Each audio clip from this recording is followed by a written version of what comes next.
Good evening. So இன்னைக்கு நம்ம வந்து ஹிஸ்ட்ரி ஸ்டார்ட் பண்ணுறோம். இது வந்து நம்ம சிலபஸில் வந்து இருக்குது. ஹிஸ்ட்ரியில் வந்து பார்த்தீங்கன்னா ancient India, medieval India, modern India, freedom ஸ்ட்ரகிள்னு வரும். அதில் ஏன்ஷியன் இந்தியா, அந்த பண்டைய இந்தியாவில் வந்து பார்த்தீங்கன்னா ஃபர்ஸ்ட் இருக்கிறது வந்து பார்த்தீங்கன்னா இண்டஸ் வேலி சிவிலைசேஷன், ஹரப்பன் சிவிலைசேஷன், சிந்துவெளி நாகரிகம், ஹரப்பா நாகரிகம் என்று அழைக்கும். இப்போ உங்களுக்கு ஒரு கொஸ்டின் கேட்குறேன். இதெல்லாம் எக்ஸாமில் கேட்கக்கூடிய கொஸ்டின்ஸ் ஒவ்வொன்றுமே நம்ம டீட்டெயில்டா இன்டெப்தா புக்கில் உள்ளது மட்டும் கிடையாது, புக்கில் உள்ளதையும் கவர் பண்ணுவோம். அதையும் தாண்டி சிலபஸ்ல என்னென்ன கேள்விகள் கேட்டிருக்கிறாங்க, வேற எக்ஸாம்ஸ்ல என்னென்னலாம் கேட்குறாங்க, ஸோ அந்த ஃபார்மேட்ல இருப்பாங்க அப்படிங்கிறத நம்ம பேஸ் பண்ணி நம்ம பார்க்கணும். நமக்கு தெரியும் டிஎன்பிஎஸ்சியில கூட எல்லாமே ஸ்கூல் புக்ஸ்ல இருந்து வராதுன்றது நமக்கு தெரியும். குரூப் 4 போன்ற தேர்வுகளுக்கே வெளியே இருந்தான் கேட்குறாங்க. நான் ஏற்கனவே சொன்ன மாதிரி டிஎன்பிஎஸ்சி வந்து எங்க சிலபஸுக்கும் புக்ஸுக்கும் சம்மந்தம் இல்லைன்னு ஏற்கனவே சொல்லியிருக்கிறாங்க. அதனால சிலபஸ்ல நம்ம டீட்டெயில்டா பார்க்கணும். ஸோ ஃபர்ஸ்ட் சாப்டர் வந்து இண்டஸ் வேலி சிவிலைசேஷன், சிந்துவெளி நாகரிகம். இது உங்களுக்கு நிறைய நீங்க படிச்சிருப்பீங்க, பட் இன்னும் நிறைய விஷயங்கள் உங்களுக்கு தெரியாத விஷயங்கள்லாம் நம்ம பார்க்க போறோம். ரைட். இப்போ இது ஏன் ஹரப்பன் நாகரிகம் அப்படின்னு சொல்லி, why it is called Harappan civilisation, இதற்கு ஏன் ஹரப்பன் நாகரிகம் என்று இதற்கு பேர் வந்தது சொல்லுங்க பார்க்கலாம். யாராவது டைப் பண்ணுங்க.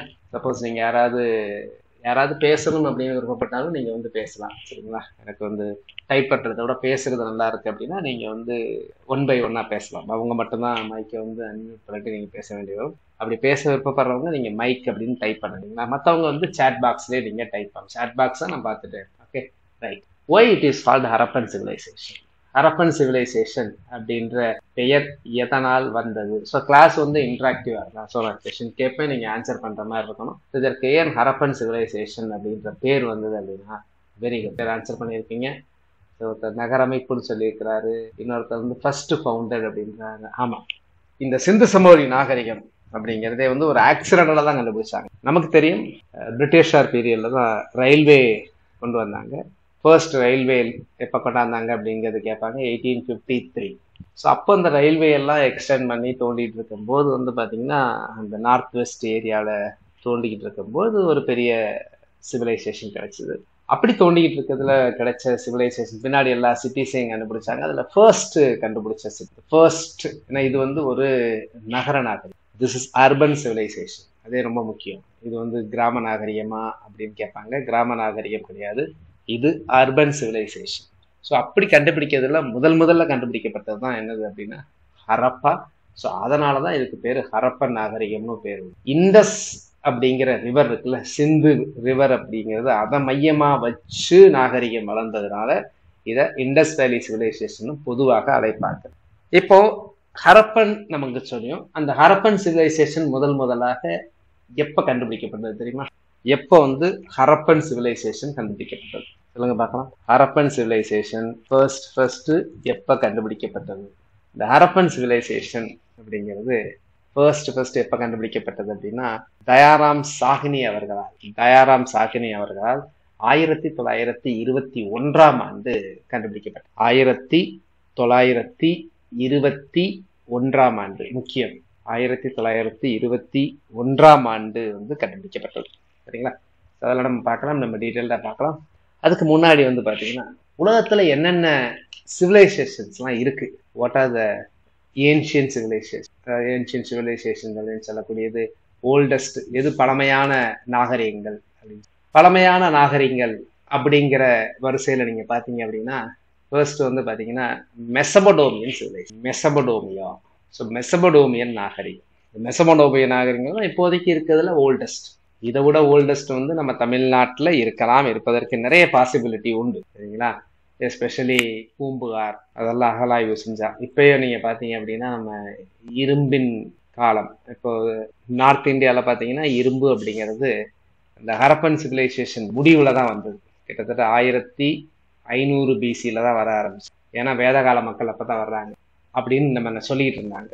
ஆனா நமக்கு வந்து பாத்தீங்கன்னா, நமக்கு ஏற்கனவே சொல்லியிருக்கேன், சிவகலை, அதுக்கப்புறம் வந்து கிருஷ்ணகிரியில மயிலாடும்பாறை, இந்த மாதிரி இடத்துல எல்லாம் கிடைத்த இந்த இரும்பின், இப்போ கூட சிஎம் கூட அனௌன்ஸ் பண்ணியிருக்காங்க. ஸோ அப்போ இரும்பு உலகத்திலேயே சொல்ல போனோம், இந்தியாவில் மட்டும் கிடையாது, உலகத்திலேயே சொல்ல போனீங்க அப்படின்னா இரும்பு வந்து முதலாக வந்து பார்த்தீங்கன்னா அந்த இரும்பை வந்து உருக்கி அதற்குரிய எக்யூப்மெண்ட்ஸ், ஆயுதங்களாக இருக்கலாம், விவசாய கருவிகளாக இருக்கலாம், இதெல்லாம் பண்ணது வந்து பார்த்தீங்கன்னா நம்ம தமிழகத்தில் தான் ஏர்லியஸ்ட். இன்னும் நம்ம பண்ணிக்கிட்டே இருக்கணும். இது வந்து அறிவியல் பூர்வமாகவே ப்ரூவ் பண்ணப்பட்டிருக்குங்களா. ரைட். ஸோ அடுத்து வந்து Egyptian civilisation, Harappan civilisation, Chinese civilisation, இந்த எல்லா நாகரிகங்களும், இது எகிப்திய நாகரிகம், இது சீன நாகரிகம், இது எல்லாமே வந்து பார்த்தீங்கன்னா எல்லா நாகரிகங்களுக்கும் மூலம் என்ன? எங்க நாகரிகம் தோன்றும் சொல்லுங்க பார்க்கலாம். எங்க நாகரிகம் தோன்றும்? எல்லா நாகரிகம்னா என்னது அப்படின்னா மக்கள் வந்து அந்த காலத்துல வந்து கொஞ்சம் வசதி வாய்ப்புகளோட வாழ்ந்த இடம். ஸோ நாகரிகள் அப்படிங்கிறது என்ன? Very good. ஆற்றுப்படுகை, ஸோ ரிவர்ஸ். ஏன்னா வாட்டர் தான் முக்கியம். நீரின்றி அமையாது உலகு அப்படின்னு சொல்லியிருக்கிறாங்க தெய்வ புலவர். அப்போ இந்த மெசபடோமியன்ங்கிறது வந்து பார்த்தீங்க அப்படின்னா இப்போ இருக்கக்கூடிய ஈராக் அந்த ஏரியாவில் வரும். ஸோ இங்கே வந்து Euphrates, Tigris. So Euphrates, Tigris அப்படிங்கிற நதிகள். எஜிப்து சிவிலைசேஷன் வந்து பார்த்தீங்கன்னா நைல் நதி, இங்கே நைல். ஹரப்பன் சிவிலைசேஷன் நம்ம பார்த்துருக்கோம், இண்டஸ் சிவிலைசேஷன். சைனீஸ் வந்து பார்த்தீங்கன்னா மஞ்சள் ஆறு அப்படின்னு சொல்லுவாங்க, கேள்விப்பட்டிருக்கீங்களா? சைனாவில் வந்து பார்த்தீங்கன்னா மஞ்சள் ஆறுன்னு சொல்லுவாங்க. அந்த சைனா மஞ்சள் ஆறுக்கு என்ன பேர்? எந்த ஆறுக்கு பேர் மஞ்சள் ஆறு என்று அழைக்கப்படுகிறது அப்படின்னு கேட்கலாம். ஸோ மஞ்சள் ஆறு அப்படிங்கிறது வந்து பார்த்தீங்கன்னா ஹுவாங்கே அப்படிங்கிறது மஞ்சள் ஆறு என்று அழைக்கப்படுகிறது. இப்போ இந்தியாவில் இது மாதிரி ஒரு ஆறு ஒன்று இருக்கு, இது எக்ஸாம்ல கேட்பாங்க அடிக்கடி. அது என்ன ஆறு? இந்தியாவில் எந்த ஆறுக்கு இந்த மாதிரி ஒரு கலரை வச்சு ஒரு பேர் உண்டு? இது எக்ஸாம்ல கேட்கக்கூடியது. ஸோ நம்ம ஒரு எக்ஸாம்ஸ் எடுக்கும்போது, இப்போ ஒரு சப்ஜெக்ட் எடுக்கும்போது அது தொடர்பான சப்ஜெக்ட்ஸ், அது ஜியாகிரபியா இருக்கட்டும், சயின்ஸா இருக்கட்டும், அப்படியே தாவி கொண்டு போகணும். அப்படி போவேன் நான், சரிங்களா? ஸோ அது எந்த ஆறு? இந்தியாவில் ஒரு ஆறு இருக்கு, அந்த ஆறுக்கு ஒரு கலர் இருக்கு, அது எந்த பேர்? என்ன பேர்? சரி, இன்னொரு கூட சொல்றேன். இதை வாங்க. எது வந்து பீகாரின் துயரம் என்று அழைக்கப்படுவது? பீகாரின் துயரம் என்று அழைக்கப்படுவது எது? பீகாரின் துயரம் என்று அழைக்கப்படுவது எது? Very good. பீகாரின் துயரம் என்று அழைக்கப்படுவது கோசி நதி. நான் ஒன்று கேட்டல, அது ரெட் ரிவர் அப்படின்னு சொல்லுவாங்க. குறிப்பாக அஸ்ஸாம் பகுதியில் வரக்கூடியது வந்து சிகப்பு ஆறு அப்படின்னு சொல்லுவாங்க. அஸ்ஸாம் பகுதியில் இந்த ரெட் ரிவர்ங்கிறது வந்து பார்த்தீங்கன்னா நிறைய படிவங்களை கொண்டு வரும், இந்த செடிமெண்ட்னு சொல்லுவாங்க. எஸ்பெஷலி மான்சூன் சீசன், பருவ காலத்துல பிரம்மபுத்திரா ரிவர். இந்த பிரம்மபுத்திரா ரிவருக்கு வந்து பாத்தீங்கன்னா ரெட் ரிவர் அப்படிங்கிற பேர், சிகப்பு நதி என்று அழைக்கப்படும். பீகாரின் துயரம் என்று அழைக்கப்படுவது என்னன்னு கேட்டீங்கன்னா கோசி நதி அப்படிங்கிறது. Okay, right. அடுத்து ரொம்ப முக்கியமானது வந்து பாத்தீங்கன்னா ASI. What is ASI? ASI அப்படிங்கிறது என்னதுன்னா archaeological survey of India. Archaeological survey of India, இந்திய தொல் ஆய்வுத்துறை. எப்போது ஏற்படுத்தப்பட்டது அப்படின்னு கேட்பாங்க. 1861. வெரி குட் ரமேஷ், நீ 1961 சொல்லியிருக்கீங்க. Archaeological survey of India 1861. ரொம்ப ரொம்ப முக்கியமானது. ஆர்கியாலஜிக்கல் சர்வே ஆஃப் தமிழ்நாடு அப்படிங்கிறது 1961. நோட் பண்ணிக்கங்க, சரிங்களா? தமிழக தொல்லியல் நிறுவனம் தமிழ்நாடு வந்து 1961, இந்தியாவுக்கு வந்து 1861. அப்போ வந்து பாத்தீங்கன்னா ஃபர்ஸ்ட் அது நிறுவும் போது டைரக்டர் ஜெனரலா இருந்தவர் யாருன்னா அலெக்சாண்டர் கன்னிங்காம். இந்த அலெக்சாண்டர் கன்னிங்காம் தான் அப்போ வந்து டைரக்டர் ஜெனரலா இருந்தார். அலெக்சாண்டர் கன்னிங்காம் வந்து டைரக்டர் ஜெனரல். ரமேஷ் என்னமோ சொல்றீங்களா? என்னது அலெக்சாண்டரா? ஓ, நீங்க டைப்பா தப்பா பண்ணிருக்கீங்களா? Okay, Alexander Cunningham. சரி, இந்த சிந்து சமவெளி நாகரிக மக்கள் எப்போ இந்த தேதி வந்து இப்போ கூட சிஎம் சொன்னாங்க, சரிங்களா? சிஎம் சொன்னது, சிஎம் வந்து இப்போ ரீசெண்டாக வந்து பார்த்தீங்கன்னா யாருக்கு வந்து செலவடிச்சிருக்கிறாங்க. அதனால இந்த கொஸ்டின் கேட்கறதுக்கு நிறைய வாய்ப்புகள் உண்டு. இப்போ கரண்ட் அஃபேர்ஸ் சம்மந்தப்பட்டது பாருங்க, ஒவ்வொன்றையுமே கரண்ட் அஃபேர்ஸ் சம்மந்தப்பட்டது, கரண்ட் ரிலேட்டட் வந்து ஹிஸ்ட்ரியிலையும் உண்டு. இப்போ சிலை ஓபன் பண்ணாங்க, சரிங்களா? அது யாருக்கு அப்படின்னா சர்ஜான் மார்ஷல். எங்க? எக்மோர்ல. இந்த சர்ஜான் மார்ஷல் தான் வந்து பாத்தீங்கன்னா செப்டம்பர் 20, 1924, இந்த தேதியை கூட கேட்கலாம். இன்னைக்குதான் உலகுக்கு இப்படி ஒரு பெரிய சிவிலைசேஷன் இருக்குது அப்படிங்கிறத உலகுக்கு வந்து பாத்தீங்கன்னா அறிவிச்ச தினம். எக்மோர் மியூசியத்துல இவருக்கு சிலை வடிக்கப்பட்டுள்ளது. சிஎம் வந்து அந்த சிலையை வந்து இப்ப திறந்தாங்க. 50 லட்சம் ரூபாய் செலவுல வந்து இந்த சிலை வந்து வடிவமைக்கப்பட்டுள்ளது. இவர் தான் ஃபர்ஸ்ட் டைரக்டர் ஜெனரல் ஆஃப் இவர் வந்து director general of ASI. First director general வந்து பாத்தீங்கன்னா அலெக்சாண்டர் கன்னிங்காம். இவர் 1924 எக்மோர் மியூசியம், எழும்பூர் அருங்காட்சியகம், அந்த அருங்காட்சியகத்துல இவர் சிலை வடிக்க உள்ளது. ஸோ முடிஞ்சதுன்னா நீங்கள் உங்களுக்கு டைம் கிடைச்சது அப்படின்னா நிறைய நீங்கள் எக்மோர் மியூசியம் போய் பாருங்கள். இங்கே நிறைய இண்டஸ் வேலி சிவிலைசேஷன்ல இருந்து கிடைச்ச நிறைய விஷயங்களை வந்து அங்கே வச்சிருப்பாங்க. அது ரெப்ளிகா வச்சிருப்பாங்க, ஒரிஜினல்ஸ் வச்சிருப்பாங்க. இந்த சர் ஜான் மார்ஷல் தான் செப்டம்பர் 20, 1924 உலகுக்கு அறிவிக்கிறாங்க. நல்லா புரிஞ்சுக்கோங்க. 21 வந்து ஹரப்பா கண்டுபிடிச்சிருக்காங்க. பட் இதெல்லாமே வந்து ஏதோ கண்டுபிடிச்சாங்க. பட் இதெல்லாம் ஒரு பெரிய அவங்களுக்கு ஒரு ஆய்வெல்லாம் பண்ணி அதுக்கப்புறம் இது மிகப்பெரிய சிவிலைசேஷன் அப்படின்னு தெரிய வந்தது 1924. அப்பதான் உலகுக்கு வந்து பாத்தீங்கன்னா அதை அறிவிச்சிருக்கிறாங்க. Egmore museum is a must watch பிளேஸ்ன்னு இப்போ இஷான் சொல்றாங்க. ஸோ அதனால எதெல்லாம் நம்ம போய் பார்க்கறோம், சரிங்களா? இந்த மாதிரி மியூசியம் அப்படிங்கிறது வந்து கண்டிப்பாக போய் பார்க்கலாம். அங்கே வந்து மியூசியம் வந்து ஒன்லி இண்டஸ் வேலி சிவிலைசேஷனுக்கு மட்டும் கிடையாது, எல்லாத்தோட இதுவும் பார்க்கலாம். அதுவும் இந்த ஆஸ்பிரன்ஸ் இருக்கிறீங்களா, இதுக்கு முன்னாடி நீங்க காலேஜ் படிக்கும் போதோ ஸ்கூல் படிக்கும் போதோ, என்ன இஷா நான் சொல்றது கரெக்டானு பாருங்க, இல்ல மற்றவங்களும் கரெக்டான்றதை இது அங்க வாட்ச் பண்ணவங்க சொல்லுங்க, இல்ல கோயிலுக்கு போறவங்களே சொல்லுங்களேன். நீங்க ஸ்கூல் படிக்கும் போதோ காலேஜ் படிக்கும் போதோ இந்த மாதிரி எல்லாம் போய் பார்த்துருப்பீங்க. அப்பெல்லாம் அது ஒன்றும் ஒரு பெரிய விஷயமா உங்களுக்கு தெரிஞ்சிருக்காது. ஆனா நீங்க இப்ப ஹிஸ்டரி படிக்கும் போது, இந்த போட்டித் தேர்வுக்கு படிச்சுட்டு அதுக்கப்புறம் ஒவ்வொன்றையும் பார்க்கும்போது தான் நீங்க வந்து அப்படியே அதை லிங்க் பண்ணலாம். ஒரு இண்டஸ் வேலி சிவிலைசேஷனோட ஒரு பார்ட்டை நீங்க பார்த்தீங்க அப்படின்னா, இது வந்து ஒரு 5000 வருடத்திற்கு முந்தியது. அதே மாதிரி ஆதிச்சநல்லூர்ல இருந்து எடுத்த அந்த மட்பாண்டங்கள்லாம் பார்க்கலாம். அதுக்கு என்ன பெயர்? இறைந்தவர்களெல்லாம் வச்சு அவங்களோட பொருட்கள்லாம் வச்சு புதைப்பாங்கல்ல, அதுக்கு என்ன பெயர்? நிறைய கிடைச்சது அங்கேதான், ஆதிச்சநல்லூர்ல. முதுமக்கள் தாளிகள், வெரிகள். அந்த முதுமக்கள் தாளிகள்லாம் நீங்க இங்க பார்க்கலாம். ஸோ அப்போ அதெல்லாம் பார்க்கும்போது உங்களுக்கு வந்து அந்த அதை என்ஜாய் பண்ற ஃபீல் ஆட்டோமேட்டிக்கா உங்களுக்கு வந்துடும். ஆனா நீங்க காலேஜ் படிக்கும் போதோ ஸ்கூல் படிக்கும் போது இப்போ பார்த்தீங்கன்னா அந்த ஃபீல்லாம் இருந்திருக்காது. இப்போ அதோட ஃபீல் வந்து ரொம்ப இருக்கும். ஈவன் நீங்க கோயிலை போய் விசிட் பண்ணா கூட, ஒரு தஞ்சை பெரிய கோயிலை போய் நீங்க விசிட் பண்ணா கூட ஒவ்வொன்றுமே உங்களுக்கு வந்து பாத்தீங்கன்னா அந்த ஹிஸ்டாரிக்கல் ஆஸ்பெக்ட்ல பார்க்கும்போது அந்த நாஸ்டால்ஜியான்னு ஒரு ஃபீல் சொல்லுவாங்கல்ல, அந்த ஃபீல் வந்து உங்களுக்கு. ஓகே, ஸோ அதனால இந்த டேட் வந்து ரொம்ப ரொம்ப முக்கியம். அடுத்து வந்து பாத்தீங்கன்னா இந்த சைட்ஸ் எல்லாம், இந்த சைட்ஸ் எல்லாம் இப்போ வந்து இயரு, எங்க, யாரு கண்டுபிடிச்சாங்கிறத நான் அடிக்கடி எக்ஸாம்ல கேட்பாங்க, சரிங்களா? யாரு கண்டுபிடிச்சாங்க அப்படிங்கிறத எக்ஸாம்ஸ்ல கேட்பாங்க. ஸோ அதனால வந்து கண்டிப்பாக நீங்க வந்து இதெல்லாம் தெரிஞ்சுக்கணும். எக்மோர் மியூசியம்ங்கிறது வந்து பாத்தீங்கன்னா ஒரு பழைய காலத்து. அது எப்போ ஆரம்பிக்கப்பட்டது அப்படின்னு பாத்தீங்கன்னா 1851 எழும்பூர் அருங்காட்சியகம். அதை நோட் பண்ணிக்கோங்க. எழும்பூர் அருங்காட்சியகம் வந்து 1851.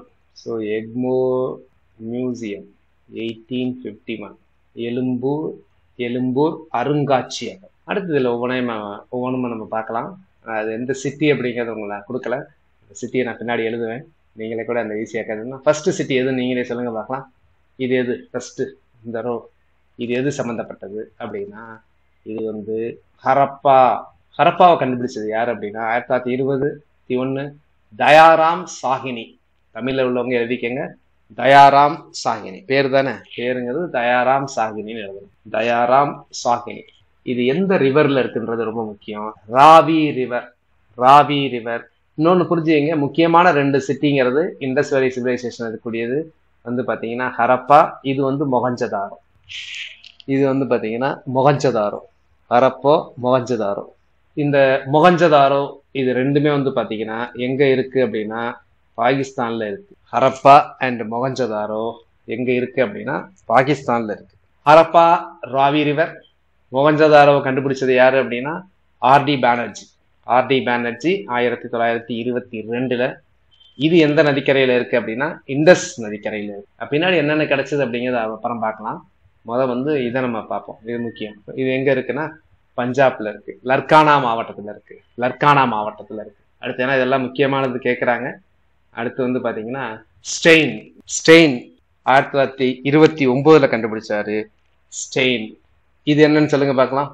ஸ்டெயின்ங்கிறது என்னது, எங்க இருக்கு ஸ்டெயின் அப்படிங்கிறது? இது என்னது அப்படின்னா சுட்கா சென்டர் இங்கிலீஷ்ல வந்து பாத்தீங்கன்னா. ஸோ இது வந்து பாகிஸ்தான்ல இருக்கக்கூடியது, தாஸ்த் ரிவர்ல இருக்கு.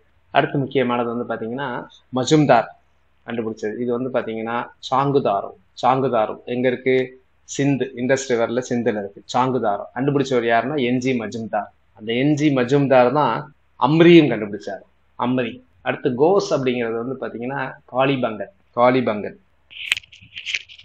அடுத்து முக்கியமானது SR ராவ் கண்டுபிடிச்சது வந்து பாத்தீங்கன்னா லோத்தல். இந்த லோத்தல்ங்கிறது எங்க இருக்கு? குஜராத் இருக்கு. இதான் ஃபர்ஸ்ட் ஒரு போர்ட் அப்படின்னு சொல்லுவாங்க. மனிதனால் உருவாக்கப்பட்ட முதல் துறைமுகம்.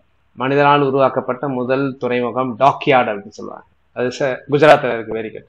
அடுத்து வந்து பாத்தீங்கன்னா இது வந்து சர்க்கோட்டடா. அடுத்து இது வந்து பாத்தீங்கன்னா ஹரியானால இருக்கக்கூடியது பன்வாலி ஹரியானா பன்வாலி.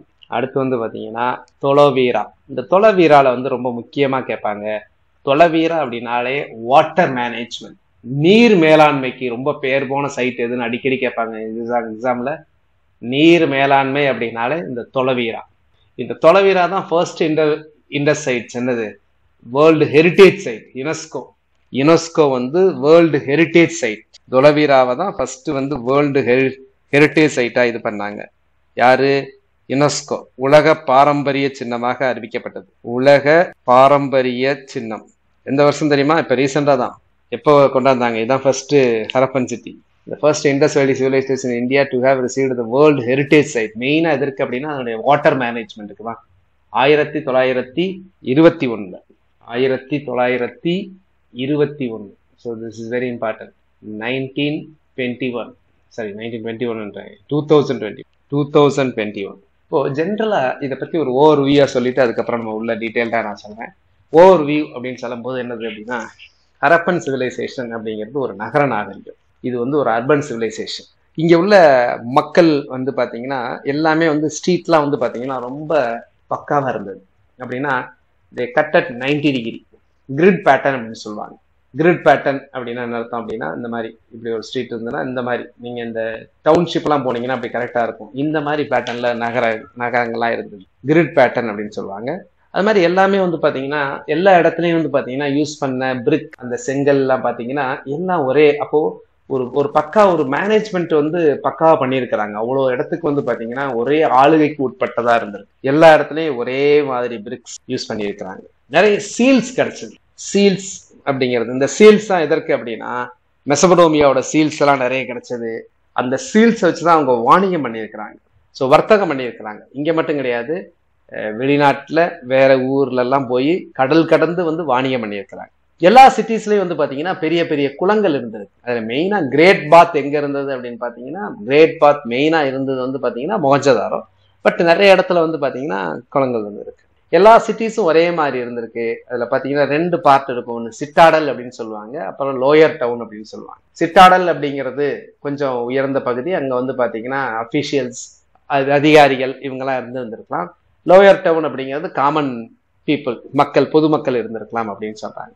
இந்த சிவிலைசேஷன், இண்டஸ் வேலி சிவிலைசேஷனோட கான்டெம்பரரி சிவிலைசேஷன், சமகால சிவிலைசேஷன்ல இருக்கிறது ரொம்ப அட்வான்ஸ்ட் சிவிலைசேஷன். ஏன்னா ஃபர்ஸ்ட் உலகத்துல வந்து பேர்ன்டு பிரிக்ஸ் அப்படின்னு சொல்லுவாங்க. பேர்ன்டு பிரிக்ஸ்னா சுட்ட செங்கல். நிறைய பேருக்கு சுட்ட செங்கல் அப்படிங்கிறதுனா தெரியாம இருக்கலாம். சில பேருக்கு சுட்ட செங்கல் அப்படின்னா என்ன அர்த்தம் அப்படின்னா, செங்கல் எப்படி செய்யறாங்க அப்படின்னா, செங்கல் வந்து களிமண்ல இருந்து செங்கல் செஞ்சு அது ஸ்ட்ராங்கா இருக்கிறதுக்காக என்ன பண்ணுவாங்க அப்படின்னா, அதை வந்து செங்கல் சூளை அப்படின்னு சொல்லுவாங்க, அதுல வச்சு எரிப்பாங்க.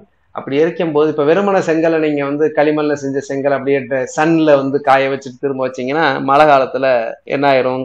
போயிடும், எல்லாமே கரைஞ்சிரும். ஆனா நீங்க அதை சூடுபடுத்திட்டீங்க அப்படின்னா, சுட்டுட்டீங்க அப்படின்னா அது வந்து கரையாகும். ஸோ அந்த மாதிரி ஃபர்ஸ்ட் பேர்ன்டு பிரிக்ஸ் எங்க யூஸ் பண்ணாங்க அப்படின்னா ஹரப்பால யூஸ் பண்ணாங்க. அங்க வந்து நல்ல ஒரு இன்ஃப்ராஸ்ட்ரக்சர், வெல் இன்ஃப்ராஸ்ட்ரக்சர் சொன்ன மாதிரி தேன்மொழி சொல்லியிருக்காங்கல்ல, வெல் இன்ஃப்ராஸ்ட்ரக்சர், கட்டமைப்பு வந்து நல்ல பக்காவா இருந்தது அந்த இதுல. இப்ப கூட நம்ம நிறைய விஷயத்த பார்த்தா ஆச்சரியப்படுற அளவுக்கு அங்க இருந்திருக்கு. நிறைய இடத்துல பாத்தீங்கன்னா மல்டி ஸ்டோரி பில்டிங், 2 மாடி உள்ள வீடுகள்லாம் நிறைய இருந்திருக்கு அப்பவே. சரிங்க, நல்லா புரிஞ்சுக்கங்க. நான் எல்லாமே பேசுறது எல்லாமே ஒரு 5000 வருடங்களுக்கு முன்னாடி. மல்டி ஸ்டோரி பில்டிங்ஸ், பக்காவா டிரைனேஜ் வச்சிருக்கிறாங்க. இன்னைக்கு கூட பெரிய பெரிய சிட்டி கார்பரேஷனை தவிர மற்ற இடத்துல எல்லாம் ஒழுங்கா டிரைனேஜே கிடையாது. அங்க வந்து பாத்தீங்கன்னா டிரைனேஜ், காமன் டிரைனேஜ் வச்சிருக்கிறாங்க. டிரைனேஜ்னா என்ன தமிழ்ல? ஏன்னா நீங்க வந்து சில இதற்கெல்லாம் வந்து பாத்தீங்கன்னா இப்ப நமக்கு சிலபஸ்ல வந்து பாத்தீங்கன்னா தமிழ் இருக்கிறவங்களுக்கு வந்து இதுவும் தெரியணும், உங்களுக்கு தமிழும் தெரியணும், இங்கிலீஷும் தெரியணும். அது வந்து தமிழ்லயே உங்களுக்கு கேட்பாங்க. இப்ப டிரைனேஜ் அப்படிங்கிறதுக்கு வந்து பாத்தீங்கன்னா ஒரு தமிழ் வார்த்தை அது சிலபஸ்லயே உங்களுக்கு கொடுத்துருக்குறாங்க. ஸோ டிரைனேஜ் அப்படிங்கிறது என்னதுன்னா வடிகால், நல்ல ஒரு வடிகால் ஏற்படுத்தியிருக்கிறாங்க. இங்க இடத்துல இருக்கிறது வந்து டிரைனேஜுக்கு சரியான வார்த்தை அப்படிங்கிறது வடிகால். கால்வாய் அப்படிங்கிறது வந்து நீர் இருக்கு, இந்த மாதிரி தேங்கி நிற்கிற தண்ணி இருக்குல்ல, தேங்கி நிற்கிற தண்ணீரை வந்து வெளியே ஏற்றுவதற்கான அமைப்புக்கு வந்து பார்த்தீங்கன்னா வடிகால் அமைப்பு அல்லது சாக்கடை அப்படிங்கிறது சொல்லலாம். வடிநிலம், கழிவுநீர் வடிகால். தமிழ்நாடே நீங்க பாத்தீங்கன்னா நீர் வளங்கள் மற்றும் வடிகால் வாரியம் அப்படின்ட்டு இருக்கும். நல்ல விஷயம் வந்து வடிகால். அந்த மாதிரி வடிகால் அமைப்பு வந்து பக்காவா பண்ணியிருக்கிறாங்க.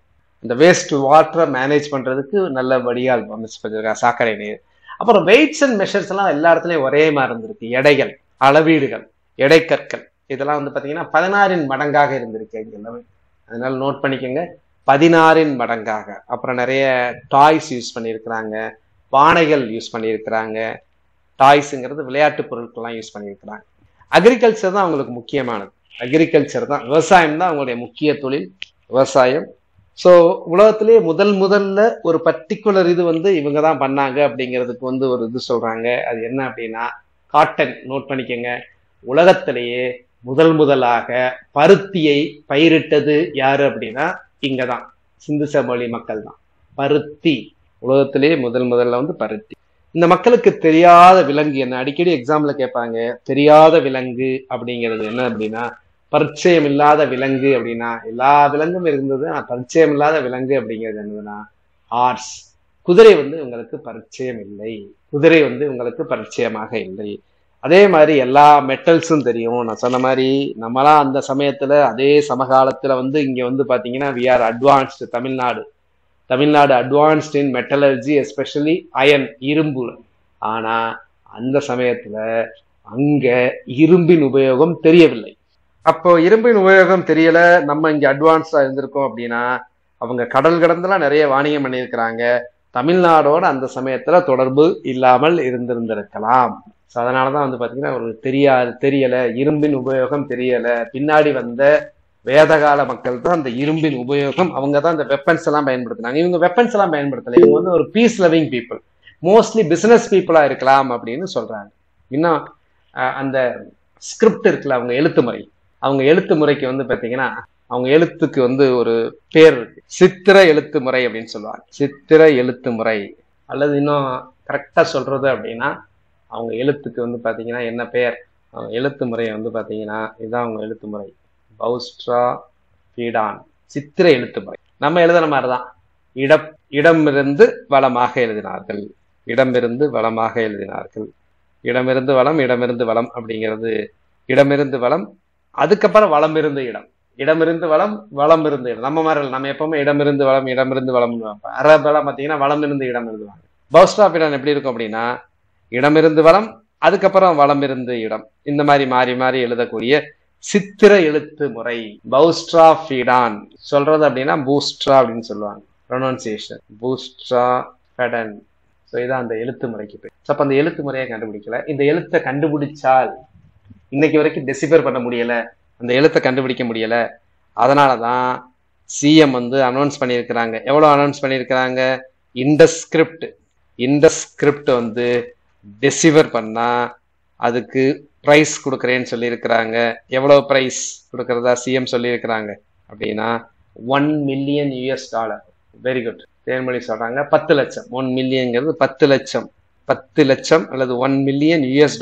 அப்ப என்ன ஈக்குவலண்டோ அதை கொடுக்குறேன்னு சொல்லியிருக்கிறாங்க. அது இந்தியர்களோ வெளிநாட்டவர்களோ யாரு வேணாலும் அதை வந்து கண்டுபிடிக்கலாம். இன்னைக்கு வரைக்கும் அதை நமக்கு தெரியும், மோஸ்ட்லி இந்த சூப்பர் கம்ப்யூட்டர்ஸ் இதெல்லாம் வச்சு கண்டுபிடிப்பாங்க. அப்படியே வந்து கண்டுபிடிக்க முடியாத ஒரு எழுத்து முறை வந்து இந்த சிந்து சமவெளி நாகரிகத்துல இருந்து இந்த எழுத்து முறையை கண்டுபிடிச்சோம்னு வச்சுங்களேன், இன்னும் நமக்கு நிறைய விஷயங்கள் தெரிய வரும். பார்க்கலாம் யாரு கண்டுபிடிப்பாங்க, எப்ப கண்டுபிடிப்பாங்க அப்படிங்கிறத பார்க்கலாம். அடுத்து அங்க நிறைய மெட்டல்ஸ் யூஸ் பண்ணாங்கன்னு சொன்னேன், காப்பர், பிரான்ஸ். ஆக்சுவலா இது என்ன ஏஜ் அப்படின்னு சொல்லுவாங்க அப்படின்னா ஹரப்பன் சிவிலைசேஷன் என்ன காலம் அப்படின்னு சொன்னாங்கன்னா செப்பு அல்லது செம்பு காலம்னு சொல்லுவாங்க. France age. பிரான்ஸுங்கிறது எதுவும் சிறந்ததுங்க. எந்த ரெண்டை மிக்ஸ் பண்ணா பிரான்ஸ் வரும். பிரான்ஸ் அப்படிங்கிறது அலாய், பிரான்ஸ். செப்பு அப்படிங்கிறது அலாய், செப்புங்கிறது தனிமம் கிடையாது, செப்புங்கிறது அலாய். தனிமம்ங்கிறதுனா தனித்து இருக்கணும். இரும்புங்கிறது தனிமம், தங்கம்ங்கிறது தனிமம், வெள்ளிங்கிறது தனிமம். இதே துருப்பிடிக்காத எக்குன்னு சொல்லுவோம்ல, ஸ்டெயின்லெஸ் ஸ்டீல், அது வந்து பாத்தீங்கன்னா என்னது, அது காம்பவுண்ட். அப்போ பிரான்ஸ், இது வந்து சயின்ஸ்லயும் கேட்பாங்க. பிரான்ஸ் அப்படிங்கிறது மிக்சர் ஆஃப் எதையும் மிக்ஸ் பண்ணா கிடைக்கக்கூடியது பிரான்ஸ். இது ஒரு காம்பவுண்ட், சேர்மம். எது அப்படின்னா காப்பரும் டின்னையும் மிக்ஸ் பண்ணா கிடைக்கும். காப்பர் பிளஸ் டின், பிரான்ஸ் கிடைக்குது. அப்போ காப்பருக்கு என்ன இது குறியீடு, சியு. டின்னுக்கு என்ன குறியீடு சொல்லுங்க பார்க்கலாம். டின். டின்னோட சிம்பிள் என்ன? வெரி குட், எழுதிருக்கீங்க நீங்க ஏற்கனவே. டின்னு வந்து எஸ்என். டின்னு வந்து எஸ்என். இந்த டின்னே பாத்தீங்கன்னா இந்தியாவில் கிடைக்கல. வெளி ஆப்கானிஸ்தான் தாண்டி சென்ட்ரல் ஏஷியா அங்க இருந்தா வந்து கிடைச்சிருக்கு. அப்போ இந்த பிரான்ஸுக்கே இவங்களுக்கு வந்து பாத்தீங்கன்னா காப்பர் மட்டும்தான் இங்க K3 மைன்ஸ்ல கிடைக்கும். காப்பர் வந்து K3 மைன்ஸ். K3ங்கிற இடம் எங்க இருக்கு? இப்போ வந்து பாத்தீங்கன்னா K3 மைன்ஸ் கிடைக்கும். K3 அப்படிங்கிறது எங்க இருக்கு அப்படின்னா, K3ங்கிறது ராஜஸ்தான்ல இருக்கு. ஸோ அங்க கிடைச்சது. பட் டின்னு வந்து வெளியே இருந்தாங்க. ஸோ இதுதான் பிரான்ஸ். ஸோ பிரான்ஸுக்கும் பிராஸுக்கும் குழப்பிக்கூடாது. பிராஸ் அப்படின்னு ஒண்ணு இருக்கும். பிராஸ்னா என்னதுன்னா வெண்கலம். பிராஸ்னா வெண்கலம். இந்த சிலைகள், விளக்கு இதெல்லாம் வெண்கலத்துல செய்வாங்க. அந்த பிராஸ் இருக்குல்ல, இந்த பிராஸோட காம்பினேஷன் என்ன? பிராஸ் அப்படிங்கிறது ஒரு அலாய் தான். பிராஸ் வந்து ஒரு காம்பவுண்ட். அது எதுவும் சேர்ந்தது அப்படின்னா, இப்ப நீங்க டைப் பண்ணிருந்தீங்க, சில பேர் பண்ணியிருந்தீங்க. இப்போ அதை நீங்க வந்து நான் இது கேட்டதுக்கு சொல்லியிருந்தீங்க. அது வந்து பிராஸுக்கு தான். பிராஸுக்கு தான் என்ன வரும் அப்படின்னா ஜிங்க் வரும். ஸோ பிராஸ் பித்தளை, தமிழ்ல சொல்றதுன்னா பித்தளை. பித்தளைன்னு சொல்லுவாங்கல்ல, பித்தளை விளக்கு. பித்தளை தான் கரெக்டானது. ஸோ அது என்னன்னா copper plus zinc. Copper plus zinc. ஜிங்குக்கு என்ன சிம்பல்? ஜிங்குக்கு என்ன சிம்பல்? Z. தமிழ்ல சொல்றதுன்னா காப்பர்னா என்னது? தாமிரம். ஜிங்க்னா என்னது? துத்தநாகம். டின்னுனா தகரம். அப்புறம் ரொம்ப முக்கியமான விஷயம் என்ன அப்படின்னா, அங்க வந்து ஒரு டெம்பிள் போலவோ எதுவுமே கிடைக்கல. டெம்பிளோ இல்ல பெரிய அரண்மனை போன்றதோ எதுவுமே கிடைக்கல. அப்ப அதை யார் ரூல் பண்ணா அப்படிங்கிறது ஒரு பெரிய கேள்விக்குறியாவே இருக்கிறது. ஒரு சிங்களா இருந்தாங்களா, இல்ல எல்லாரும் ஒரே மாதிரி பியூர் கம்யூனிஸ்ட் அங்க இருந்தா ஃபார்ம் ஆச்சா நமக்கு தெரியல. எல்லா மக்களுமே ஒரே மாதிரி தான் இருந்தாங்களா, யூட்டோப்பியன் சொசைட்டி மாதிரி இருந்ததா அப்படிங்கிறது தெரியல. பட் ஒரு பிரீஸ்ட் மாதிரி ஒரு சிலை, அத பூசாரின்னு சொல்லலாம், இல்ல ஒரு முனிவர் மாதிரின்னு சொல்லலாம், ஒரு பிரீஸ்ட். ஸோ பிரீஸ்ட் இருக்கு. ஸோ இப்போ வழிபாட்டு தலம் கிடைக்கல, அரண்மனை அப்படிங்கிறதுக்கு எந்த ஆதாரம் ஒண்ணுமே கிடைக்கல. இங்க வழிபாட்டு தலம் கிடையாது, அரண்மனை இருக்கிற மாதிரியும் தெரியுது. அது மாதிரி மோஸ்ட்லி அங்க பெண் தெய்வத்தை வழிபட்டாங்க, ஆண் தெய்வத்தை வழிபட்டாங்க. பட் மெஜாரிட்டியா வந்து பாத்தீங்கன்னா பெண் தெய்வத்தை வழிபட்டாங்க. அப்புறம் as usual அந்த காலத்துல இந்த காலத்துல இருக்கிற மாதிரி நேச்சரை வழிபட்டாங்க, இயற்கையை வந்து வழிபட்டாங்க. ஒரு சீல் வந்து கூட கிடைச்சது, பசுபதி சீல். இந்த பசுபதி தான், பசுபதி அப்படிங்கிற ஒரு சீல்னா earliest form of lord Shiva அப்படின்னு சொல்றாங்க. அந்த பசுபதியில இருந்தா சிவா வந்திருக்கலாம் அப்படின்னு சொல்றாங்க, பசுபதி. அதே மாதிரி சிகப்பு, அந்த பாட்டரின்னு சொல்லக்கூடிய சிகப்பு மட்பாண்டம் யூஸ் பண்ணாங்க. அதே மாதிரி கருப்பு மட்பாண்டமும் யூஸ் பண்ணாங்க. அப்புறம் நிறைய தோடுகள், காதுல போடுறது, பீட்ஸ்ன்னு சொல்லக்கூடிய மணிகள் எல்லாமே யூஸ் பண்ணியிருக்கிறாங்க. அப்புறம் ஒரு இடத்துல டான்சிங் கேர்ள் கிடைச்சிருக்கு. பிரான்ஸ்ல ஒரு ஸ்டாச்சு, ஒரு ஒரு சிலை, நடமாடும் பெண் சிலை.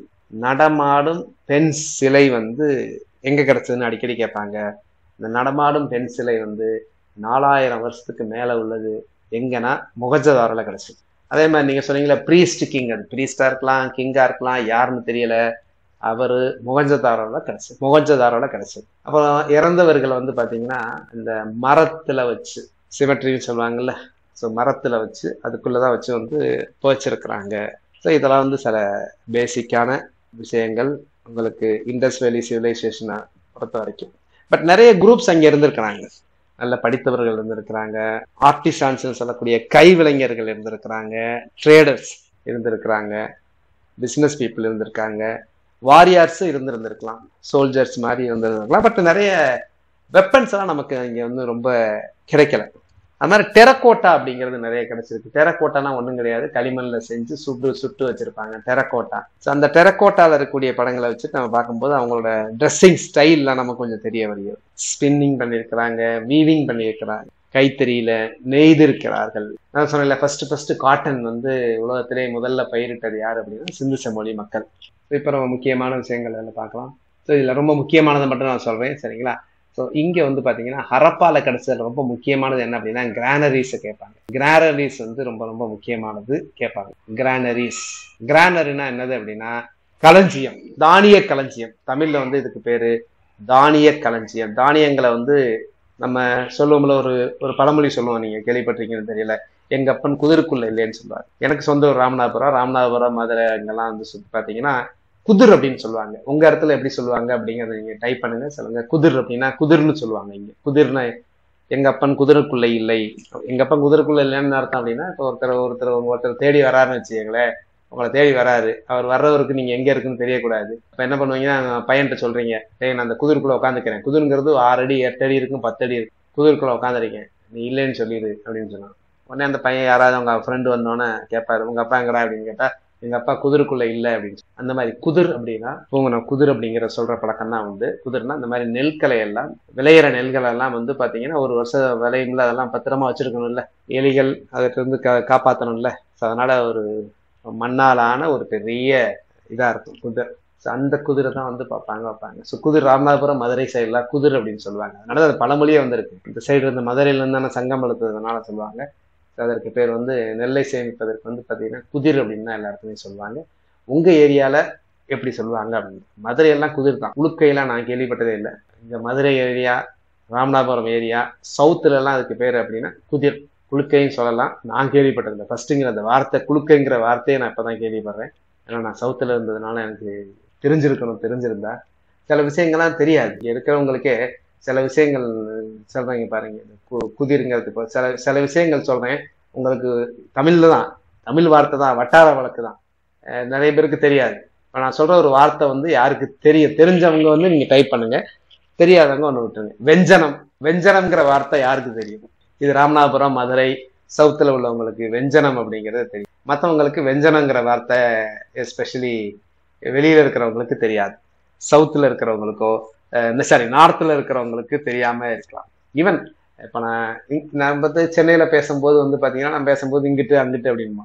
இங்கிட்டு அங்கிட்டுனாலே சென்னையில இருக்கிறவங்க ஒரு மாதிரி வைப்பாங்க. அதனால இங்கிட்டு அங்கிட்டு அப்படின்பா. இங்கிட்டு அங்கிட்டுனா இந்த பக்கம் அந்த பக்கம் அப்படிங்க. இப்ப நம்ம எப்படி ஒன்னா போவோம் அப்படின்பாங்க. இதே நீங்க வந்து பாத்தீங்கன்னா கோயம்புத்தூர் சைடு வந்து பாத்தீங்கன்னா நாங்க ஒட்டுக்கா படிச்சோம் அப்படின்பாங்க. எனக்கு ரொம்ப ஆரம்பத்துல தெரியாது. ஆனா ஒட்டுக்கா அப்படின்னா ஒட்டுக்கா தெரியாது. சரிங்களா? ஒட்டுக்கா அப்படிங்கிற வெஞ்சனம்னா ஒண்ணும் கிடையாதுங்க. வெஞ்சனம்னா சைட் டிஷ், குழம்பு கிடையாது. நல்லா புரிஞ்சுக்கணும். வெஞ்சனம் அப்படின்னா சைட் டிஷ், கூட்டு பொரியல் இருக்குன்னு வச்சுக்கீங்களா. அது மாதிரி இப்போ நீங்க சாப்பாடு ரைட்டு என்ன இருக்குன்னு கேட்பாங்க வீட்டுல. சாப்பாட்டுக்கு என்ன வெஞ்சனம், அவ்வளவுதான். வெஞ்சனம் அப்படிங்கிறது என்ன அப்படின்னா, வெஞ்சனம்னா ஒரு பொரியல் கூட்டு, அது மாதிரி சாப்பாட்டுக்கு தொட்டுக்கிறதுக்கு பேர் வெஞ்சனம். பாதைங்கிறது தடம், கொங்கு தமிழ். ஓகே, அதெல்லாம் இங்கே இருக்கு. தடம்ன்றது நம்மளே சொல்லுவோமே. தடம்ங்கிறது நான் எதை சொல்லுவோம் தெரியுங்களா? எங்க சைட்ல சொல்லுவோம் அப்படின்னா, இந்த மாட்டு பாதை இருக்குல்ல, மாட்டு தடத்திலேயே போடா அப்படின்பாங்க. மாட்டு பாதை இருக்குல்ல, மாட்டு வண்டி போட்டிருக்குதுல, அந்த மாட்டு வண்டி தடத்திலேயே போ அப்படின்னு சொல்லுவாங்க. தடம்ங்கிறதெல்லாம் சாதாரண இருக்கும். தடம்ங்கிறது இந்த சிங்கிள் ரோடு. ஊர்ல எல்லாம் நீங்க பாத்தீங்கன்னா வயலுக்குள்ள எல்லாம் பாத்தீங்கன்னா காட்டுக்குள்ள அதெல்லாம் பாத்தீங்கன்னா ஒரு சிங்கிளா ஒரு ரோடு அப்படியே போயிட்டே இருக்கு. நம்மப்பா நடந்த தடம் அப்படின்னு சொல்லக்கூடிய சில வட்டார விளக்கு. இப்ப நான் சொன்னதெல்லாம் சில வட்டார விளக்கு. அப்படி ஏதாவது வட்டார விளக்கு உங்களுக்கு இருந்தா சொல்லுங்க. சில ஏரியால தான் இருக்கும், மற்றவங்களுக்கு கூட தெரியாம போறதுக்கு நிறைய பாசிபிலிட்டி உள்ள சில இடத்துக்கு. உங்க ஏரியாவில் இருக்கிறத நீங்க சொல்லுங்க பார்க்கலாம், எனக்கு தெரியுதான்னு பார்க்கலாம். நான் சிலது சொல்லிட்டேன். இப்போ அங்க சொன்னீங்கன்னா ஒட்டுக்கா அப்படின்னு சொல்லுவேன். ஒட்டுக்கா அப்படின்னா என்ன அர்த்தம்னா ஒன்னா படிச்சோம், நாங்க ஒட்டுக்கா படிச்சோம் அப்படின்னு சொல்லுவாங்க. அது மாதிரி ஒரு தமிழ்நாட்டிலே இவ்வளவு இடத்துல சில இடத்துல போனோம்னா இருக்கும். சென்னையில இருக்கிறவங்களுக்கு வந்து பாத்தீங்கன்னா இங்க வந்தா பிரச்சனை வரும். இப்ப இங்க வந்து நாங்க வார்த்தையை சொல்லுவோம் சவுத்துல. நார்த்ல உள்ளவங்களுக்கு அந்த வார்த்தை அவ்வளோக்கா தெரியாது. அதை வச்சு வந்து ஒரு பெரிய ஒரு சின்ன ஒரு காமெடி மாதிரி சொல்லுவாங்க. நான் அடிக்கடி சொல்லுவேன், அது ஒரு சின்ன கதை மாதிரி. அதாவது சென்னையை சேர்ந்த ஒரு கண்டக்டர் ராமநாதபுரத்துல ஓடுறாரு பஸ்ல. அப்ப ராமநாதபுரத்துல இருந்துட்டு ஒருத்தர் வந்து டிக்கெட் எடுக்கிறாரு. ஒரு டவுன் பஸ்ல டிக்கெட் எடுத்துட்டு வந்து அவருக்கு ஒரு 10 ரூபா டிக்கெட்னு வச்சுக்கீங்களேன். அவர் வந்து ராமநாதபுரத்துக்காரர் வந்து 100 ரூபா கொடுப்பாரு. நான் என்ன சொல்ல வரேன்றது உங்களுக்கு தெரியும். 100 ரூபா கொடுக்குறாரு. 100 ரூபா கொடுத்தோன்னே என்ன சொல்லுவாரு அப்படின்னா, சில்லறை இல்ல அப்புறம் தர்றேன் அப்படின்னு சொல்றாரு. யாரு? கண்டக்டர் சென்னை ஊர். உடனே இந்த ராமநாதபுரத்துக்காரர் என்ன அப்படின்னு சொல்றாரு அப்படின்னா, பரவாயில்ல பைய கூடு அப்படின்றாரு.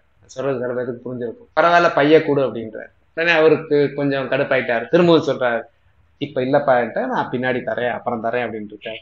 இல்ல பரவாயில்ல பைய கூடு அப்படின்னு. சோ இங்க ஒரு கடுப்பாயிடுவாரு. என்ன சில்லறதான் அப்புறம் தரேன்னு சொல்றீங்க, இதுக்காக நீ எதுக்கு என் பைய கேட்கிற அப்படின்பா. ஆனா சவுத்துல வந்து பைய கூடுனா என்ன அர்த்தம் அப்படின்னா, பையங்கிற வார்த்தை மெதுவா அப்புறம் தரேன் பைய போ அப்படின்பாங்க. மாட்டு வண்டியில வேகமா போனா பைய போடான்பாங்க. வீட்டுல பெரியவங்க வந்து வண்டியை வேகமா ஓட்டினாங்கன்னா பைய ஓட்டு அப்படின்னு. இந்த பையங்கிறது வந்து மெதுவா அப்படின்றது அர்த்தம். இந்த மாதிரி நிறைய இடத்துல வந்து பாத்தீங்கன்னா வட்டார வழக்குகள் அப்படிங்கிறது உண்டு. நம்ம சைடு பையனா மெதுவான அர்த்தம். மாட்டு வண்டி தடம். ஓகே ரைட், இதெல்லாம் வட்டார வழக்கு. ஸோ ஒரு தமிழ்நாட்டிலேயே இங்க இருக்கிறதுக்கே இவ்வளவு வட்டார வழக்குகள் இருக்கு. அது மாதிரி சென்னையில இன்னும் சென்னை பேச்செல்லாம் பாத்தீங்கன்னா ரொம்ப இதாவே இருக்கும், ரொம்ப கலர்க்கியலா இருக்கும். சில சென்னை பேச்சுக்கெல்லாம் நமக்கு தெரியாது. ஸோ மொஹஞ்சதாரோவை பொறுத்த வரைக்கும் ரொம்ப முக்கியமானது என்ன அப்படின்னா, கிரேட் பாத், பெரிய ஒரு, அது எதற்காக யூஸ் பண்ணாங்க அப்படிங்கிறது தெரியாது. ரிலிஜியஸ் பாத்தா இல்ல மக்கள் குளிக்கிறதுக்காக பொது. இப்ப ஊரணின்னு நம்ம சொல்லுவோம் தெரியுங்களா? ஊரணி கேள்விப்பட்டிருக்கீங்களா? எங்க சைட்ல எல்லாம் ஊரணி அப்படின்னு சொல்லுவோம். ஊரணினா ஊர்ல இருக்கக்கூடிய ஒரு குளம். அங்க தண்ணி கொடுப்பாங்க. தண்ணி வந்து நார்மலா எடுக்கிறதுக்கும் யூஸ் பண்ணுவாங்க.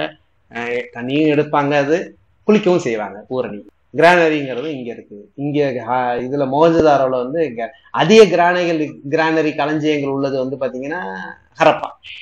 பெரிய கிரானரி இருந்தது வந்து பாத்தீங்கன்னா மோகஞ்சதாரோ. அதுக்கப்புறம் நடமாடும் இந்த பெண் சிலை. இங்க உங்களுக்கு டிஎன்பிசியை பொறுத்த வரைக்கும் நிறைய இந்த ஃபேக்சுவலா கேட்பாங்க, திருத்தவே முடியாது. கேட்டிருக்காங்க. என்ன கேட்டிருக்காங்க அப்படின்னா, இந்த கிரேட் பாத் இருக்கு தெரியுங்களா, இந்த கிரேட் பாத்தோட டைமென்ஷனை கேட்டிருக்கிறாங்க. கிரேட் பாத் இருக்குல்ல, அது எவ்வளவு நீளம் எவ்வளவு அகலம் அப்படிங்கிற நோட் பண்ணிக்கோங்க, சரிங்களா. கிரேட் பாத் மோகஞ்சதாரோல உள்ள கிரேட் பாத்தோட இது எவ்வளவு அப்படின்னா, நீளம் வந்து 40 அடி. ஸோ இதெல்லாமே அடியில சொல்றேன். 40 அடி. அகலம் வந்து பாத்தீங்கன்னா 23 அடி. ஆழம் வந்து பாத்தீங்கன்னா 8 அடி. இத மீட்டர்ல சொல்றதுன்னா 12 metre 7 metre 2.4 metre. 12 metre 7 metre 2.4 metre. So இதான் வந்து இந்த கிரேட் பாத்தோட டைமென்ஷன். அது மட்டும் கிடையாது, இந்த பிரான்ஸ் இருக்குல்ல, இந்த பிரான்ஸ் டான்சிங் கேர்ள் இருக்குல்ல, இந்த டான்சிங் கேர்ளோட ஹைட்டா கேட்டிருந்தாங்க. டிஎன்பிசி எக்ஸாம்ஸ் தான் ஹைட்டை கேட்டிருந்தாங்க. ஹைட் வந்து பாத்தீங்கன்னா கிட்டத்தட்ட ஒரு 10.5 சென்டிமீட்டர். ரொம்ப சின்னதுதான். 10 ஒரு சின்ன ஸ்கேல். 10னா நம்ம கை அளவுதான் இருக்கும். நம்ம 2 விரல் இருக்கும், அவ்வளவுதான். 10.5 சென்டிமீட்டர். 5 சென்டிமீட்டர் வந்து விட்த் இருக்கும். டெப்த் வந்து திக்னஸ் வந்து ஒரு 2.5 சென்டிமீட்டர். அடுத்து வந்து பசுபதி சீலிங்க கிடைச்சது. அது மாதிரி இந்த பியர்ட் தாடி வைத்தவர், அவர் வந்து ஒரு பூசாரியா இருக்கலாம், யாரா இருக்கலாம்னு தெரியல. அப்புறம் காட்டன் ஊவன் கிளாத். இந்த ஊவன் கிளாத் வந்து இதாகாம இருந்திருக்கு, மக்கி போகாம அப்படியே ஒரு இதுல எப்பவுமே இந்த களிமண் அதுக்குள்ள அந்த படிவமாக இருந்துச்சு அப்படின்னா அப்படியே கண்டுபிடிக்கலாம், அதுல இந்த மக்கி போகாம இருக்கும். ஃபாசிலைஸ்ட் அப்படின்னு சொல்லுவாங்கல்ல, அந்த மாதிரி. ஸோ இதெல்லாம் மோகஞ்சதாரோல கிடைச்சது.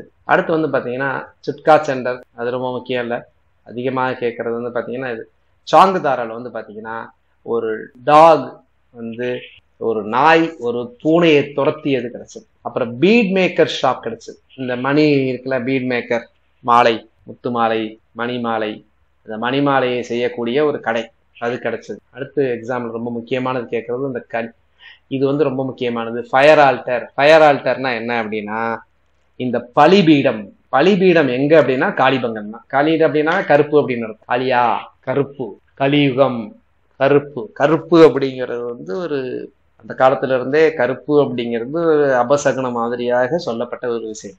கலிபங்கன், பலிபீடம்.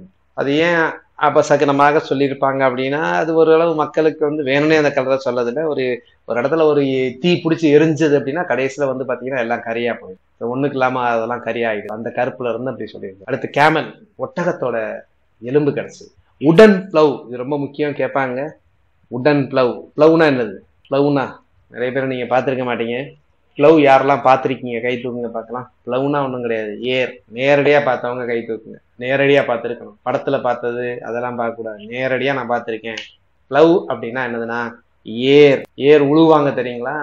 2 தடவை மாடை கட்டிக்கிட்டு மரத்தாலான இத உழுவாங்க, ஒருத்தர் குடிச்சிட்டே போவாரு தெரியுங்களா? அதுக்கு பேர் தான் பிளவ். ஏர் உழுகிறது, அதை அழுத்திட்டே போவாங்க, 2 மாடு இழுத்துக்கிட்டே போகும். இப்பதான் அந்த பிளவ் ஷேப்ல தான் என்ன வந்துருச்சு அப்படின்னா டிராக்டர் வந்துருச்சு. அடுத்து வந்து பாத்தீங்கன்னா லோத்தல்னாலே ஞாபகத்துக்கு வர்றது என்னது அப்படின்னா, முதலாக மனிதனால் உருவாக்கப்பட்ட செயற்கை துறைமுகம் டாக்யார்ட் எங்க அப்படின்னா போகவா ரிவர். இந்த ரிவரே ஒரு தடவை கேட்டிருந்தாங்க எக்ஸாம்ல, போகவா ரிவர். அப்புறம் ரைஸ் ஹஸ்க் நான் சொன்னேன். இங்க வந்து மக்கள் யூஸ் பண்ணது எல்லாமே நோட் பண்ணிக்கோங்க. எல்லாமே வந்து என்னது தானியங்கள், என்ன தானியங்கள் யூஸ் பண்ணாங்க அப்படின்னா, உங்களுக்கு வீட், கோதுமையும் பார்லியும் தான் யூஸ் பண்ணாங்க. கோதுமையும் பார்லியும் யூஸ் பண்ணாங்க. அவங்க என்ன யூஸ் பண்ணல அப்படின்னு பாத்தீங்கன்னா, அவங்க ரைஸ் வந்து யூஸ் பண்ணல. அதிகமாக யூஸ் பண்ணது கோதுமையும் பார்லி. பார்லிங்கிறது பார்லி கஞ்சி அப்படின்னு சொல்லி கொடுப்பாங்க, நல்லது, ஒயிட் கலர்ல இருக்கும், கோதுமை ஷேப்ல இருக்கும். ரைஸ் அவ்வளோக்கா யூஸ் பண்ணல. ஆனா அங்க ரைஸ் யூஸ் பண்ணதுக்குரிய ஹஸ்க், அந்த ரைஸோட தவிடு கிடைச்சது. எங்க லோத்தல்ல கிடைச்சது. லோத்தல்லையே ஃபயர் ஆல்டர்ஸ் இருந்தது. எக்ஸாம்பிள் ஒரு தடவை கேட்டிருந்தாங்க, பலிபீடம் எங்கெங்கெல்லாம் இருந்தது கீழேன்னு கேட்டா, காளிபங்கல்லையும் பலிபீடம் இருந்தது, லோத்தல்லையும் பலிபீடம் இருந்தது. அப்புறம் செஸ் போன்ற ஒரு விளையாட்டு கிடைச்சிருக்கு. செஸ் பிளேயிங் வந்து இது கிடைச்சது வந்து பாத்தீங்கன்னா லோத்தல்ல கிடைச்சிருக்கு. அடுத்து இந்த ஹார்ஸோட போன்ஸ், இது ரொம்ப முக்கியமானதுங்க. ஹார்ஸோட போன்ஸ் எங்க கிடைச்சது அப்படின்னா சர்கோட்டடா. சர்கோட்டடா எங்க இருக்கு அப்படின்னா, சர்கோட்டடா வந்து குஜராத்ல இருக்கு. இந்த சர்கோட்டடால வந்து ஹார்ட்ஸ் போன்ஸ் கிடைச்சு, குதிரை இருக்குல்ல, குதிரையோட எலும்புகள் கிடைச்சது. குதிரையை அவங்க யூஸ் பண்ணல, ஆனா குதிரையோட எலும்புகளை கிடைச்சிருக்கு. எல்லாமே இப்ப சில விஷயங்கள் வந்து யூஸே பண்ணலன்னு நம்ம சொல்ல முடியாது, பொதுவாக யூஸ் அக்கேஷனா ஜென்ரலா எப்பாவது ஒரு எங்கேயாவது ஒரு இடத்துல இருந்து போய் பார்த்துருக்கலாம், கொண்டாந்து இருக்கலாம். வெளிநாட்டு தொடர்பு இருக்கும்போது எங்கேயாவது கொண்டாந்து இருக்கலாம், இல்ல மத்த இடத்துல இருந்து வந்திருந்திருக்கலாம், அரேபியர்கள் கொண்டாந்து இருந்திருக்கலாம், இப்படியே வந்திருந்திருக்கலாம். அப்போ ஒரு ஹார்ஸோட போன்ஸ் அங்க கிடைச்சிருக்கு. அடுத்து பன்வாலி அப்படின்னாலே பார்லி. பார்லி கிடைச்சது எங்க அப்படின்னா பன்வாலி. பன்வாலி எங்க இருக்கு? Hisar district of Haryana. இந்த பன்வாலியில என்ன அப்படின்னா ப்ரீ ஹரப்பன் கிடைச்சிருக்கு, ஹரப்பன் கல்ச்சரும் கிடைச்சிருக்கு. அதாவது ஹரப்பனுக்கு முந்திய, இந்த சவாலுக்கு முந்திய, அதுக்கு முந்தைய கிராம நாகரிகமா இருந்திருக்கலாம். அப்புறம் அங்கிருந்து வெல் டெவலப்டு மெச்சூர் நாகரிகமா இருக்கலாம். அதான் இப்போ உங்களுக்கு, அதாவது அங்க வந்து ஆரம்ப காலம் ஒரு நாகரிகம் இருந்திருக்கும், அப்புறம் திடீர்னு ஹரப்பன் வரும்போது ஹரப்பன். அப்போ அங்க பன்வாலி வந்து வெறும் ஹரப்பன் சிட்டி மட்டும் கிடையாது, அதுக்கு முன்னாடி மக்கள் அங்க தொடர்ச்சியாக இருந்திருக்கிறார்கள். இப்போ உங்களுக்கு ஒரு கொஸ்டின் கேட்கறேன், அதுக்கு ஆன்சர் பண்ணுங்க. இது வந்து இன்டர்வியூல, குரூப் 1 இன்டர்வியூலையும் கேட்ட கொஸ்டின்ஸ், உங்களுக்கு எல்லாம் தெரியும் நினைக்கிறேன். தெரியும் என்றால் தெரியும்னு சொல்லுங்க, என்ன ஊர்னு டைப் பண்ணாங்க. நான் கேட்கறதுக்கு ஆன்சர் டைப் பண்ணாங்க. எஸ் அப்படின்னா எனக்கு தெரியும் அப்படின்னு சொல்லுங்க, நோனா தெரியலன்னா நோன்னு சொல்லுங்க. எனக்கு தெரியும், எத்தனை பேருக்கு தெரியும் தெரியும். உலகத்திலேயே எந்த நகரம், உலகத்திலேயே எந்த நகரம் மிகவும் பழமையான நகரம், இன்னைக்கு வரைக்கும் லைவ்ல இருக்கக்கூடிய நகரம், தொன்று தொட்டு மக்கள் தொடர்ச்சியாக வசித்து வரக்கூடிய நகரம், தொடர்ச்சியாக வசித்து வரக்கூடிய, உலகத்திலேயே தொடர்ச்சியாக வசித்து வரக்கூடிய நகரம் எது தெரியுமா? தெரியுமா? Yes sir. So which city is the oldest continuously inhabited city? தொடர்ச்சியாக மக்கள் வசித்துக் கொண்டே இருக்கக்கூடிய நகரம். ஒரு நகரம் வரும், அப்புறம் அழிஞ்சு போயிருப்பா. ஹரப்பாங்கிறது இப்ப கிடையாது, இங்க மோஜாதாரங்கிறது இருந்துச்சு, இப்ப கிடையாது. இது அப்படி கிடையாது, தொடர்ந்து தொண்டு வரிசையாகவே வளர்ந்துகிட்டு இருக்க நகரம் அப்படிங்கிறது. எஸ்ன்னு சொல்றவங்க சொல்லுங்க பார்க்கலாம், நோன்னு சொல்லியிருக்கீங்க, தெரிஞ்சுக்கங்க எது அப்படின்றதுனா நம்ம ஊர் தான். என்ன ஊரு? மதுரை. மதுரை தான் the world's oldest continuously inhabited cities. வாரணாசிலாம் எப்போ வந்ததுங்க? வாரணாசிங்கிறதுல எப்போ வந்தது? வேத காலத்துலதான் வாரணாசியே வந்துச்சு. பனாரஸ்ங்கிறது வாரணாசி. நம்ம அதுக்கு முன்னாடியே இருக்கிறோம். இன்னும் ஓவர் ஹைப் சொல்றதுன்னா கல் தோன்றி மண் தோன்ற காலத்து, அது கூட வேணாம், அவ்வளவுதான் தேவையில்லை. சங்க காலம் அப்படிங்கிறதுல இருந்து மதுரை வந்துகிட்டே இருக்கு. ஸோ ஆன்சர் என்ன அப்படின்னா மதுரை. சில விஷயங்கள் நான் உங்களுக்கு அடிக்கடி சொல்றேன், எக்ஸாம்லயும் அடிக்கடி கேட்கக்கூடியது, சரிங்களா? சில சூப்பர்லேட்டிவ்ஸ். உலகத்திலேயே 2வது, இந்தியாவில் ஃபர்ஸ்ட், உலகத்திலேயே 2வது அப்படின்னா இப்போ உடனே சொல்லுங்க பார்க்கலாம். ஓரளவு நான் நிறைய தடவை சொல்லியிருக்கேன், அதை வாய்ஸ் நோட்ல கூட சொல்லியிருக்கேன். உலகத்துல 2வது, இந்தியாவில் ஃபர்ஸ்ட், தமிழ்நாட்டில் இருக்கு. என்ன? எக்ஸாம்ல அடிக்கடி கேட்பாங்க, சொல்லுங்க பார்க்கலாம். எக்ஸாம்ல அடிக்கடி கேட்பாங்க. 1688 வருஷம் சொல்றேன், 1688 அப்படின்னா உடனே சொல்லுங்க. உலகத்திலேயே 2வது, இந்தியாவில் முதன்மையானது எது அப்படின்னா சென்னை கார்பரேஷன், சென்னை முனிசிபாலிட்டி. அப்ப சென்னை கார்பரேஷன், முனிசிபாலிட்டி கார்பரேஷன் எப்ப எஸ்டாப்ளிஷ் பண்ணாங்க? இந்தியாவில் முதல் கார்பரேஷன் எதுனா சென்னை, அது மெட்ராஸ். அப்ப இருந்தது Madras. September 29, 1688. September 29, 1688 the oldest municipal body in India, அல்லது second oldest in the world. எதுக்கு அடுத்து அப்படின்னா லண்டனுக்கு அப்புறம். அதே மாதிரி இந்தியாவில் முதல் டிஸ்ட்ரிக்ட் எது? இந்தியாவில் முதல் டிஸ்ட்ரிக்ட், இந்தியாவுக்கே முதல் டிஸ்ட்ரிக்ட் அப்படிங்கிறது சேலம். சேலம் டிஸ்ட்ரிக்ட் இயர் என்ன? சேலம் டிஸ்ட்ரிக்ட் தான் இந்தியாவிலேயே முதல் district, first district. Salem district 1792. 1792, 1792. So 1792 அப்படிங்கிறது ஃபர்ஸ்ட். 1792. ஓகே. ஸோ இதெல்லாமே ஒவ்வொன்றும் முக்கியங்க. நம்ம எல்லாத்தையும் வந்து பார்த்துட்டு இருக்கோம். போட்டித் தேர்வுக்கு சம்மந்தப்பட்ட விஷயங்களை எல்லாமே ஒவ்வொருக்கும் லிங்க்ல சொல்லிட்டு இருப்பேன். அது தவிர வேற தேவையில்லாத எதுவுமே நம்ம சொல்ல போறது இல்லை.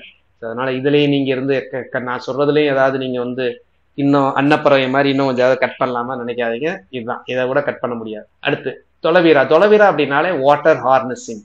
நான் சொல்லிட்டு நீங்க பார்த்து இண்டஸ்ட்ரியல் சிவிலைசேஷன் நீங்க கொஸ்டின்ஸை பார்த்தீங்கன்னா you can answer all the questions. இன்னும் பார்க்க போறோம், இன்னும் இண்டஸ்ட்ரியல் முடியல, சொல்றேன். ரைட். ஸோ வாட்டர் ஹார்னஸிங், அந்த மாதிரி நீர் மேலாண்மை அப்படின்னு சொன்னாலே தொலைவீரா.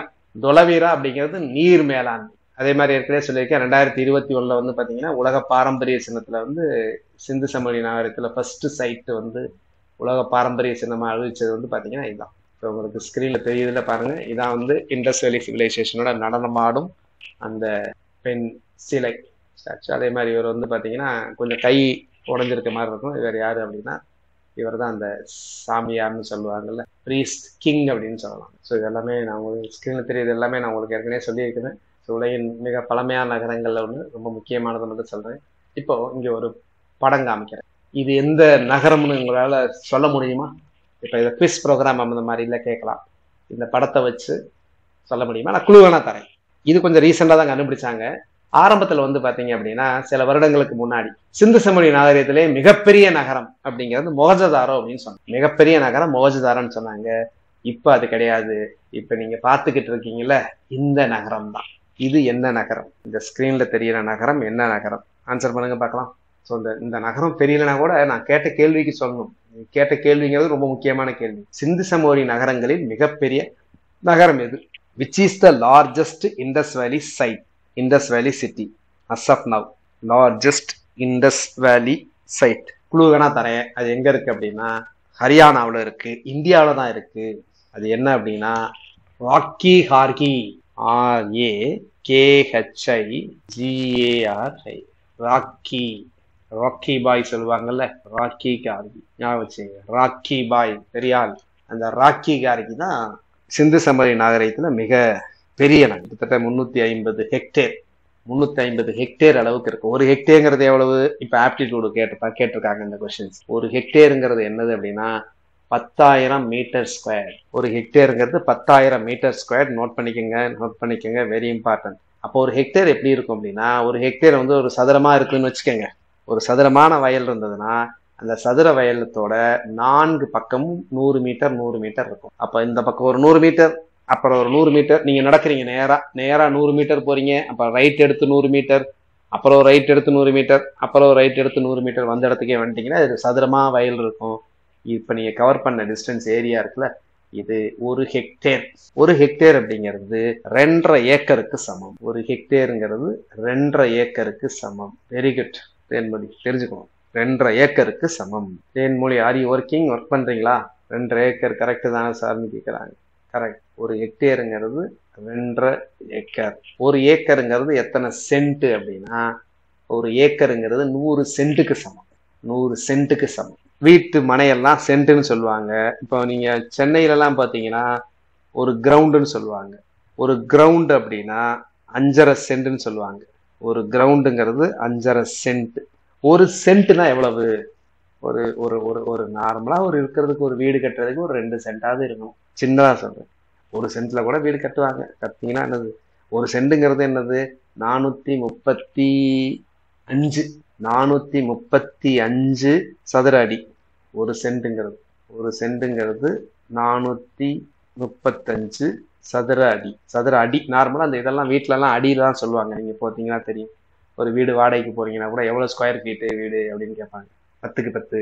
ஒரு ரூம் வந்து நார்மலா வந்து பாத்தீங்கன்னா 10க்கு 10. 10 அடிக்கு 10 அடி உயரம் இருந்துச்சுன்னா இங்க வந்து ஏசி எவ்வளவு போடணும் அப்படின்னா 1 டன் ஏசி போடலாம். ஸோ ஒரு சென்ட்டுங்கிறது 435 புள்ளின்னு வரும். 436 வச்சுக்கலாம். 436 சதுர அடி. இது எல்லாமே எக்ஸாம்ல கேட்ட கொஸ்டின். சென்ட் என்ன? ஒரு ஹெக்டேருங்கிறது எவ்வளவு? ஒரு ஹெக்டேர் எத்தனை ஏக்கர்? இது எல்லாமே. ஸோ இது எது அப்படின்னா ராக்கி கார்கி தான் வந்து பாத்தீங்கன்னா என்னது அப்படின்னா த லார்ஜஸ்ட். இன்னைக்கு தேதியில லார்ஜஸ்ட். ஸோ இப்போ நம்ம ஏற்கனவே நம்ம சொன்னதை பத்தி எல்லாமே இதுல டீட்டெயில்டாக இருக்கு. Both Tamil medium and English medium. இன்னும் டீட்டெயில்டாக நம்ம பார்க்கலாம். இப்போ முடிஞ்ச பின்னாடி அடுத்த வகுப்புல பார்க்கலாம். நாளைக்கு இப்போதைக்கு பார்த்ததுல ஏதாவது உங்களுக்கு டவுட் இருந்ததுன்னா கேளுங்க. Any doubt. நாளைக்கு இதே டைம் தான் கிளாஸ் கண்டினியூ ஆகும். 8 o'clock இதோட தொடர்ச்சி. அதுக்கப்புறம் மேத்ஸும் கரண்ட் அஃபேர்ஸும் சைமல்டேனியஸாக நம்ம பார்த்துட்டே வருவோம். கிளாஸ் டெய்லி கிளாஸஸ் இருக்கும். நாளை ஹிஸ்ட்ரியும் பார்த்துட்டு கொஞ்சம் கரண்ட் அஃபேர்ஸும் பார்க்கலாம். அடுத்த நாள் தான் கொஞ்சம் ஹிஸ்ட்ரி கண்டினியூஸ் பண்ணிட்டு மேத்ஸும் பார்க்கலாம். சரிங்களா? வேற ஏதாவது டவுட் இருந்ததுன்னா கேளுங்க. Clear explanation sir.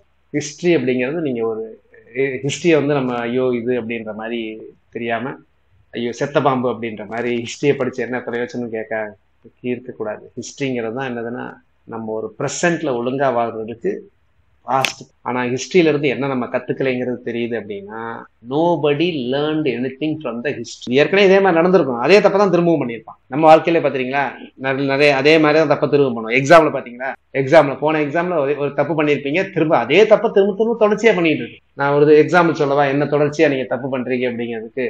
நீங்க பாருங்க, எல்லாருமே ஆமான்னு சொல்லுவீங்க. நான் சொன்னதுக்கு எஸ்ன்னு டைப் பண்ணுங்க. என்ன தெரியுமா நான் சொல்ல போறேன்? அதாவது இது நான் சயின்டிபிக்காவே ப்ரூவ் பண்ணியிருக்கேன், நிறைய சொல்லியிருக்கேன். இது கரெக்ட் அப்படிங்கிறதுக்கு நம்ம மெமரி இதெல்லாம் பேஸ் பண்ணி சைக்காலஜிக்கலா நிறைய சொல்லியிருக்கேன். என்ன அப்படின்னா, இப்ப அது என்னன்னு சொல்றேன், உங்களுக்கு கிறிஸ்பா சொல்றேன். இந்த தவறை நீங்க தேர்வுல பண்ணியிருப்பீங்க, திரும்ப திரும்ப ஒவ்வொரு தேர்வுலையும் பண்ணிக்கிட்டே இருப்பீங்க, திருந்தவே மாட்டீங்க. என்ன அப்படின்னா, உங்களுக்கு ஒரு கொஸ்டின் தெரியல, அந்த தெரியாததுக்கு நம்ம மூளை என்ன தெரியுமா சொல்லும்? பி ஆன்சர் அப்படின்னு சொல்லணும். ஆனால் நீங்க ரொம்ப யோசிச்சு யோசிச்சு அதுக்கு சியோ ஏயோ ஏதோ ஒண்ணு போடுவீங்க பாருங்க, அது கண்டிப்பா தப்பாதான் இருக்கும். ஆனா நம்ம மூளை ஃபர்ஸ்ட் என்ன சொல்லுச்சோ அது கரெக்டா தான் இருக்கும். இது உண்மையா இல்லையா? உண்மைனா எஸ்ன்னு போடுங்க, பொய்னா நோன்னு போடுங்க. இப்படி எல்லாம் எனக்கு வரவே இல்லை சார் அப்படின்னு எஸ் எஸ் எஸ்ன்னு தான் டைப் பண்றீங்க. இது ஒவ்வொரு எக்ஸாம்லயும் நீங்க பண்ணிக்கிட்டே இருப்பீங்க. ஏன் அப்படின்னா, நீங்க மூளை சொல்றத நம்பல. இதுக்கு ஏன் ரீசன், என்ன சயின்டிபிக் ரீசன்றது நான் நிறைய சொல்லியிருக்கேன் உங்களுக்கு. ஒவ்வொரு தடவையும் நீங்க பண்ணக்கூடிய கேர்லெஸ் மிஸ்டேக்ஸ்ங்கிறது வேற. கேர்லெஸ் மிஸ்டேக்ஸ்னா என்ன தெரியுமா? அது நமக்கு தெரிஞ்ச கொஸ்டின் தப்பா ஆன்சர் பண்ணுவோம், நல்லா தெரியும். சை, இதுக்கு எப்படி அது பீலட ஆன்சர், இதுக்கேண்டா ஏ போட்டிருந்தான். நான் சொன்னது என்னது அப்படின்னா, தெரியாத கொஸ்டின், அந்த கொஸ்டின் எப்படியும் தெரியாது. ஆனா உங்க மூளை என்ன சொல்லும் அப்படின்னா, டே அதுக்கு சி தாண்டா ஆன்சர்னு சொல்லும், இல்ல ஏன்னு ஆன்சர் சொல்லும், ஏதோ ஒரு ஆன்சர் சொல்லும். எல்லா கொஸ்டினுக்கும் சொல்லாது, சில கொஸ்டினுக்கு சொல்லும். எல்லா கொஸ்டினுக்கும் சொல்லாது, உண்மையை நான் சொல்றேன். ஒரு சில கொஸ்டின்ஸுக்கு சொல்லும். ஆனா அதை நீங்க நம்ப மாட்டீங்க. நீங்க ரொம்ப ரிசர்ச் பண்ணி ரொம்ப ஆராய்ச்சி பண்ணி ஒண்ணு கண்டுபிடிப்பி போடுவீங்க பாருங்க, வந்து பாத்தீங்கன்னா அது தப்பா தான் இருக்கும். உங்களுக்கு தான் அந்த கொஸ்டினுக்கு தான் ஆன்சரே தெரியலையே, மூளை சொல்றதை கேட்க வேண்டியதானே. இங்க நெகட்டிவ் மார்க்கும் கிடையாது இல்ல, வந்தா வருது, வராட்டினா போதில்ல, வரும். நீங்க யோசிச்சீங்கன்னா தப்பாதான் இருக்கும். புரியுதா? நிறைய பேர் எஸ்ஆர் யாருமே நோன்னு பண்ணல, ஏன்னா இது உண்மை. சரிங்களா? ஓகே, நாளைக்கு கண்டினியூ பண்ணுவோம். ஏன் எதற்கு சயின்டிபிக் ரீசன் பிஹைண்ட் இட் எல்லாமே நாளைக்கு பார்க்கலாம். தேங்க்யூ.